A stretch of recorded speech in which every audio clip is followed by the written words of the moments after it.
दोस्तों नमस्कार। Colonel Ajay CEO Ajay astro money group first global astro finance digital channel से आपसे मुखातिब होता हूं। आज 19 सितंबर सन 2025 शुक्रवार। दोस्तों अजय एस्ट्रो मनी ग्रुप हर वो महत्वपूर्ण खबर जो आपके व्यापार व्यवसाय कृषि से को फ़ायदा या नुकसान पहुंचाती है आप तक पहुंचाने के लिए कटिबद्ध है। खबर निकल के आ रही है कि इजराइल ने 3 दिनों में गाजा सिटी पर 150 हमले किए और 10 लाख में से 4 लाख लोग शहर छोड़कर भागे। दोस्तों जानिए रिपोर्ट विस्तार से। ये शहर दोस्तों कहा जाता है कि आज पूरा विश्व एक ग्लोबल विलेज की जैसे है। हर घटना, हर हमला या समझौता शांति पूरे विश्व के लिए फ़ायदेमंद या नुकसानदेह साबित होती है। एक तरफ रूस यूक्रेन के बीच लगातार युद्ध, दूसरी ओर मध्य पूर्व में इजराइल और हमास के बीच हुए लगातार युद्ध ने पूरे विश्व को अशांत कर रखा है और इसका असर कमोडिटी बाज़ार पर सबसे अधिक देखा जा रहा है। एक तरफ सोना चांदी आकाश छू रहा है, दूसरी ओर कच्चा तेल भी जब गिरावट का दौर होना चाहिए था उस गिरावट के दौर में भी कच्चा तेल मजबूत बना रहा। इसका असर लगभग सभी कमोडिटीज़ पे पड़ा है। दोस्तों खाद्य तेल और कच्चे तेल में एक अद्भुत संबंध माना जाता है। जानिए रिपोर्ट विस्तार से। दोस्तों अक्सर कहा जाता है कि आप हमें काफ़ी लोगों के फ़ोन आते हैं, उनका ये कहना है सर आपके महत्वपूर्ण अपडेट हमसे रह जाते हैं, हम देख नहीं पाते हैं। तो दोस्तों इसके लिए सीधा इसका आसान है कि आप चैनल को सब्सक्राइब कीजिए, बेल आइकन यानी घंटी के निशान को पुश कीजिए ताकि हर नोटिफिकेशन आप तक सबसे पहले पहुंच पाए। और साथ साथ हमारी विशेष अग्रिम रिसर्च रिपोर्ट के लिए आप संपर्क भी कर सकते हैं। खबर निकल के आ रही है कि पिछले 3 दिनों में इजराइल ने 3 दिनों में गाजा सिटी पर 150 हमले किए और गाजा सिटी पर में 10 लाख में से 4 लोग भागने को हो गए मजबूर। दूसरी ओर इजराइल मंत्री के बेशर्मी भरे बोल भी सामने आ रहे हैं। इजराइल के अति दक्षिणपंथी वित्त मंत्री बेंजोलेल ने तेल अवीव से एक कॉन्फ्रेंस में कहा, गाजा एक रियल एस्टेट बोंजा है। इस बोनेजा में हमारे पास इसे विकसित करने के लिए एक बिजनेस प्लान है और हम अमेरिका के साथ इस पर बात कर रहे हैं कि इसे कैसे बांटा जाए और इसके लाभ को कैसे साझा किया जाए।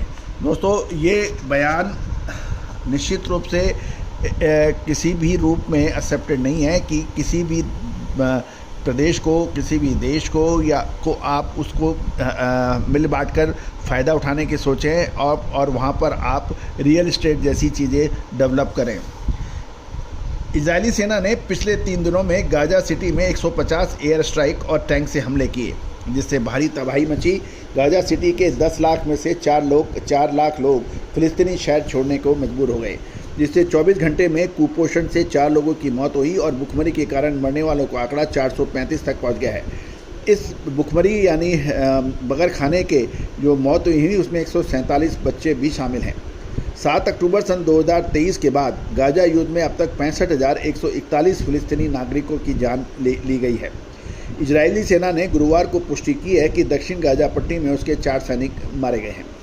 ये भी ध्यान देने वाली बात यह है कि इससे कच्चे तेल पर काफ़ी असर पड़ता है। जियोपॉलिटिकल टेंशन से सोने चांदी के अंदर भी फ़र्क पड़ता है और करेंसीज़ की डेवलपमेंट काफ़ी ज़बरदस्त उतार चढ़ाव डेवलप हो जाते हैं। इससे पूरी विश्व अर्थव्यवस्था प्रभावित हो जाती है। दोस्तों कहा जाता है कि जब कोई नासूर इतना बढ़ जाए जिसका इलाज संभव ना हो तो उसके बाद उस अंग को काटना ही पड़ता है। ये अक्सर डॉक्टरी सलाह होती है। उसी प्रकार जब युद्ध ख़त्म होने का नाम ही नहीं ले तो ऐसी स्थिति के अंदर होता यह है कि अक्सर जो लोग आपके समर्थन में हैं वो भी लोग आपके विरोध में हो जाते हैं, क्योंकि किसी भी स्थिति के अंदर एक सीमा से अधिक जनहानि, बच्चों की मौत, निर्दोष सिविलियन नागरिकों की मौत, ये एक्सेप्टेड किसी किस्म से नहीं होती है। यदि हमास ने हमले किए, हमास ने इजरायली नागरिकों को बंधक बनाया तो निश्चित रूप से ये निंदनीय बात है, इसमें कोई दो राय नहीं है। और पूरे विश्व ने इसकी भर्त्सना भी की है और इसके ऊपर निंदा भी की है। लेकिन आप 10, 20, 25, 30 की वजह से 65,000 लोगों की हत्या और उसके बाद लगातार जारी, ये भी निंदनीय है और अशोभनीय बात है। और यही वजह है कि यूरोप हो के अधिकतर देश अब शांति की अपील कर रहे हैं और शांति के बीच में यदि जो नहीं मान रहा है तो उसकी भर्त्सना करने से भी नहीं चूक रहे हैं। इजराइल को अब पूरा विश्व एक आक्रमणकारी के रूप में देख रहा है। अतः हाँ, इसमें शांति आवश्यक है और हमास को भी उसके जो भी बचे हुए बंधक हैं उनको तुरंत छोड़ना चाहिए और ये युद्ध विश्व शांति के लिए ज़रूरी है। यदि और आगे ये लड़ाइयाँ बढ़ती हैं, चाहे यूक्रेन और रशिया के बीच में हो या हमास और इजराइल के बीच में हो, तो वो दिन दूर नहीं होगा कि बाकी दूसरे देश भी इस लड़ाई में कूद सकते हैं। दोस्तों, जब आपके पड़ोस में आग लगती है तो आप शांत नहीं बैठ सकते, क्योंकि वो आग बढ़ते बढ़ते आपके घरों तक भी आ सकती है। उसी प्रकार विश्व के अंदर कहीं अशांति है तो सभी को मिलके उसका शांति का समाधान ढूंढना चाहिए। और जो शांति नहीं करना चाहता है, दादागिरी करना चाहता है और किसी ना किसी बहाने किसी दूसरे के इलाकों में लगातार कब्जे करना चाहता है, उसका पूरा विश्व को विरोध करना चाहिए। यूनाइटेड नेशन यूएनओ को भी इसमें दखल देना चाहिए। दोस्तों, आपका क्या विचार है कि अब क्या होना चाहिए? क्या शांति होनी चाहिए या फिर लड़ाई और जारी रहना चाहिए? ये निश्चित है, यदि लड़ाई और आगे भड़केगी तो इससे विश्व युद्ध और कम्युनिटी बाजार पर नकारात्मक प्रभाव पड़ सकता है। आपका क्या कहना है? अपनी राय अवश्य दीजिए। All the very best, good luck, happy trading. Sonakshi की रसोई में आज की स्पेशल गेस्ट है मौसमी चैटर्जी जी।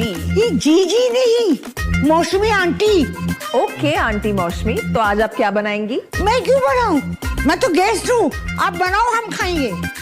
एक्टिंग में तो हिट हो, अब खाना बनाओ सुपर हिट। ठाट से बनाऊंगी खाना, है ना द बेस्ट एवरीडे मसाला। आओ बनाते हैं मसालेदार छोले। छोले हर रोज की करी में एवरीडे मसाले, शाही बिरयानी में स्वाद का जायका। पटल पोस्तो और सर्षे इलिश भापा।